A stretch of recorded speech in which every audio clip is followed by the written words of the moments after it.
burnout. It's a word that feels like it's everywhere these days, isn't it? Maybe you've felt it yourself, that crushing exhaustion, not just of the body, but of the mind and spirit. It's the feeling that no matter how hard you work, it's never enough. That even when you're resting, the weight of everything you haven't done presses down on you. It's waking up in the morning already feeling defeated, already wondering if you can make it through another day. Why do so many of us feel this way? Why do we live like this? If we're honest, we know the system we've built is unsustainable, but we keep pushing forward because, well, isn't that what life is supposed to be? Achieve more, be more, do more. But what if it isn't? What if the problem isn't us, but the way we've been told to live? What if burnout isn't something we need to manage, but something we need to escape entirely? And what if the answer lies in a different way of thinking, one that's quietly existed for centuries in Japanese philosophy? Today, I want to share with you 3 ideas from Japanese philosophy, wabi-sabi, ikigai, and mushin, that might just hold the key to escaping burnout and rediscovering joy, purpose, and peace. These aren't quick fixes or life hacks. They're deeper than that. They're ways of seeing the world that challenge the very foundation of how we live. And along the way, I want to ask you some questions. Questions that might help you rethink the way you approach your own life. Let's start with wabi-sabi. You might have heard this term before. It's often described as the Japanese art of finding beauty in imperfection. But it's more than just an aesthetic. Wabi-sabi is a philosophy, a way of understanding the nature of life itself. It teaches us to embrace the imperfect, the incomplete, and the impermanent.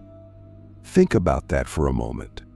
In a world obsessed with perfection, perfect homes, perfect jobs, perfect bodies, perfect Instagram posts, what would it mean to embrace imperfection instead? What would it mean to see beauty in the cracks, in the flaws, in the things we usually try to hide? Click subscribe to this channel to get more profound insights. One of the most famous expressions of wabi-sabi is kintsugi, the Japanese art of repairing broken pottery with gold.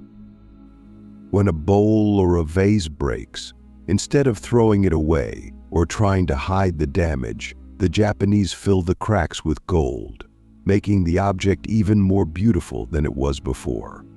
The break is no longer something to be ashamed of. It becomes part of the story, part of the beauty. Now think about your own life. How often do you try to hide your cracks? How often do you see your mistakes, your failures, your struggles as things to be ashamed of, rather than things that make you human? What would change if, instead of trying to be perfect, you embraced your imperfections? What if you saw your scars, not just physical ones, but emotional ones, as proof that you've lived, that you've grown, that you've overcome? The truth is, perfection is an illusion. It doesn't exist, and the more we chase it, the more we burn ourselves out. Wabi-sabi reminds us that life is messy, that nothing lasts forever, and that's okay. In fact, that's where the beauty is. So here's my first question for you. What cracks in your life are you trying to hide? And what would happen if, instead of hiding them, you filled them with gold? Now let's talk about ikigai. This concept has been making waves in the West lately, often boiled down to a simple formula: what you love, what you're good at, what the world needs, and what you can be paid for. But ikigai is so much more than a career tool. It's about finding meaning in the everyday. It's about having a reason to get out of bed in the morning, not because you have to, but because you want to. In Japan, ikigai isn't always something grand or extraordinary. It's often found in the simplest things: For some people, it's their family. For others, it's tending their garden. For a fisherman, it might be the act of fishing, not just the result, but the process itself. Ikigai is about being present, about finding joy and purpose in the small, ordinary details of life. And isn't that the opposite of burnout? Burnout thrives on the belief that we have to keep pushing, keep achieving, keep striving. Ikigai reminds us that life isn't a race, it's a journey best savored one step at a time. So let me ask you this, what's your ikigai? What's your reason for getting up in the morning?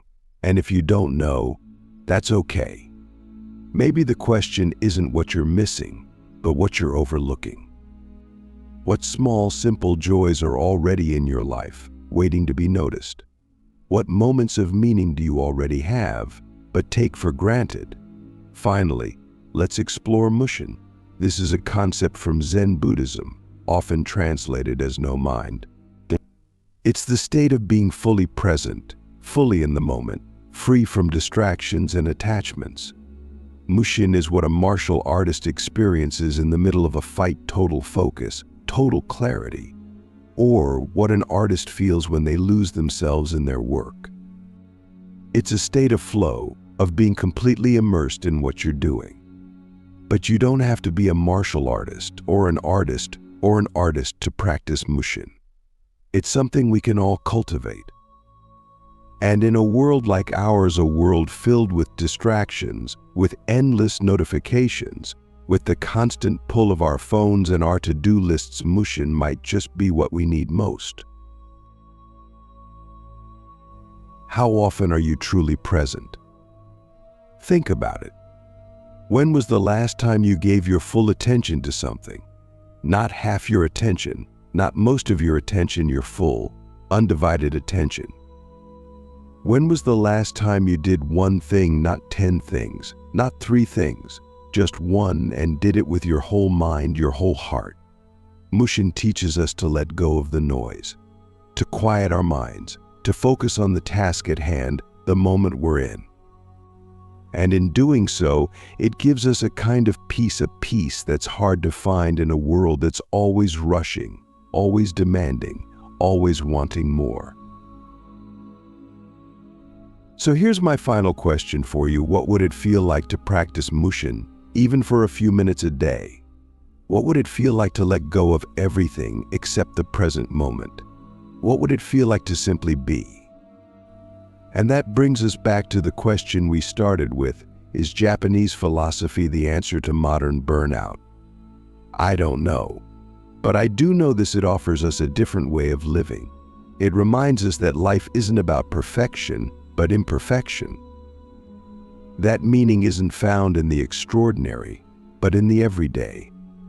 That peace isn't something we achieve, but something we practice, moment by moment. The world we live in is fast, demanding, relentless. But we don't have to be. Wabi-sabi invites us to embrace our imperfections. Ikigai reminds us to find purpose in the small things. Mushin teaches us to be fully present in the here and now. And maybe, just maybe, that's the answer we've been searching for all along.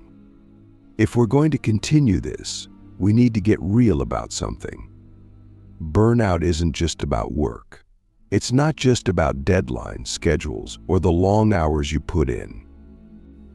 Burnout is about the way we've come to see time, effort, and even ourselves. Somewhere along the way, we started to believe that our worth is tied to how much we produce, how busy we are, how much we get done. That if we're not constantly moving, constantly achieving, constantly proving ourselves, we're falling behind. But here's the thing: we're not machines. We're not built to run nonstop. And if we keep trying to, something's going to break. This is where Japanese philosophy can feel like a breath of fresh air. It doesn't start with the idea that you need to do more or be more.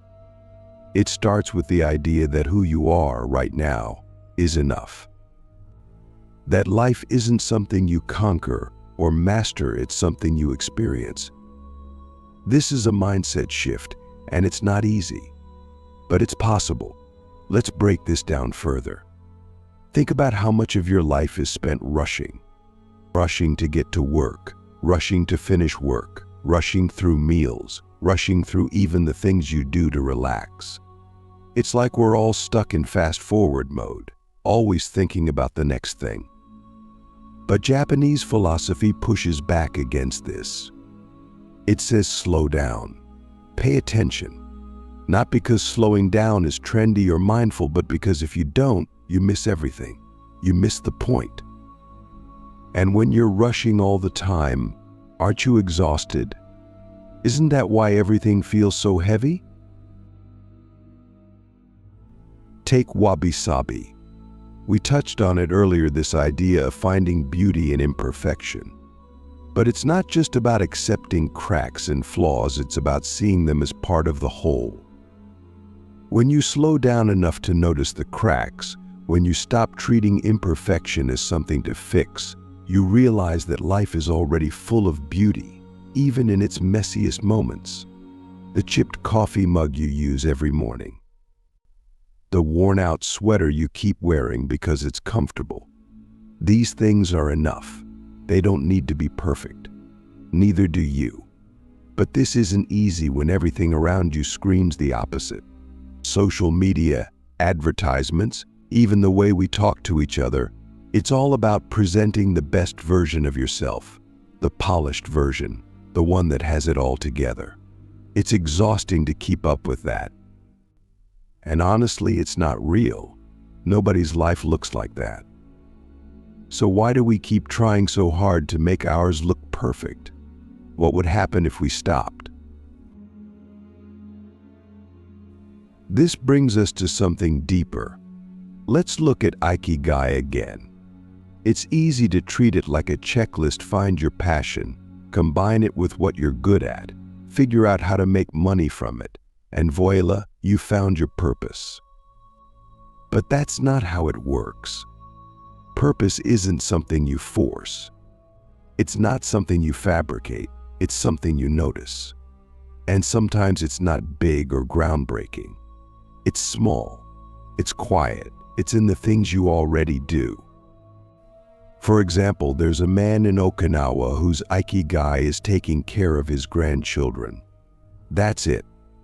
He wakes up every day, makes them breakfast, walks them to school, and picks them up in the afternoon. To some people, that might not sound like much, but for him, it's everything. It's his reason for being. It's what makes his life feel full. And isn't that the point? To feel full, not in some grand, overwhelming way, but in a way that makes you look around and think, this is enough. Most of us have been told our purpose needs to be tied to something extraordinary, that it needs to be something that changes the world or makes us wildly successful. But that's not true. Your purpose doesn't have to be big.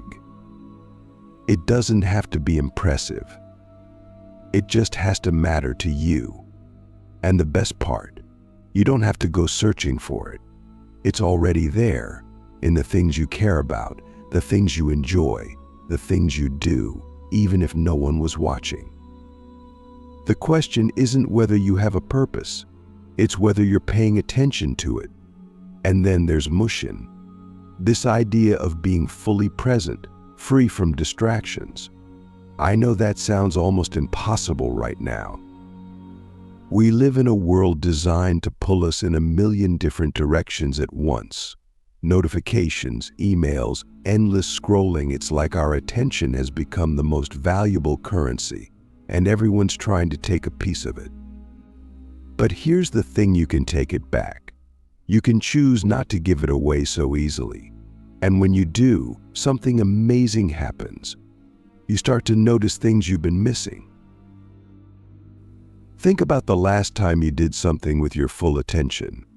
Not while multitasking, not while thinking about what you had to do next, but completely focused. Maybe it was cooking a meal, or playing a game, or just sitting outside and listening to the sounds around you. How did it feel? Probably calmer, quieter, lighter. That's mushin. It's not about clearing your mind or reaching some higher state of being. It's about being fully present in whatever you're doing, even if it's something as simple as washing the dishes. But here's the catch: this takes practice. Our minds are so used to being busy planning, worrying, overthinking that it feels unnatural to just focus on one thing. But the more you do it, the easier it gets. And once you start noticing how much lighter it feels, you might wonder why you ever lived any other way. So what do these ideas wabi-sabi, ikigai, mushin have in common? They all push back against the same thing: this relentless need to do more, be more, have more. They remind us that life isn't about constant striving. It's about noticing what's already here. The cracks that make things beautiful. The small joys that give life meaning. The moments that happen when you're fully present. Burnout happens when we forget this. When we get so caught up in the race that we forget why we're running in the first place. But it doesn't have to be like that. You don't have to be like that. You can stop. You can slow down. You can slow down. You can choose to live differently. If you've made it this far, then maybe you're already wondering what that might look like for you. What would it feel like to stop chasing perfection and start embracing the imperfect? To stop searching for purpose out there and start noticing the meaning in the things you already do? To stop rushing through life and start showing up for it, one moment at a time. It's not easy. It's not something you figure out overnight. But maybe that's the point. Maybe the answer isn't about fixing everything or getting it right. Maybe it's about starting small. About noticing the cracks, the gold, the beauty that's already there. About giving yourself permission to let go of what doesn't matter so you can hold on to what does. So where does this leave us? We started with burnout, a relentless, heavy weight, and ended up here, in the quiet, reflective space created by Japanese philosophy. But this isn't about adopting a new lifestyle or following a formula. It's about seeing differently, living differently. You don't have to fix your life all at once. Maybe you start small. Maybe you stop hiding the parts of yourself that feel broken and instead honor them, like cracks filled with gold. Maybe you stop chasing some grand purpose and instead notice the value in the little things: a morning routine, a favorite hobby, a conversation with someone you care about. Maybe you learn to let your mind rest, even for a few minutes, and just focus on the moment in front of you. The beauty of these ideas, wabi-sabi, ikigai, mushin, is that they aren't rules. They're invitations. Invitations to slow down, to pay attention, to redefine what a meaningful life looks like. Not a perfect life. Not a life where you're constantly achieving. Just a life where you're present, engaged, and at peace with what is. Burnout thrives on the belief that you're not enough, that you have to do more, be more, give more. But Japanese philosophy reminds us of something we often forget: you are enough, just as you are. Your cracks are part of your beauty. The small joys in your life are worth celebrating, and the present moment is all you really need. So maybe the question isn't, how do I escape burnout? Maybe the question is, how can I live differently, starting right now? And the answer? It's already waiting for you in the life you're living. You just have to notice it.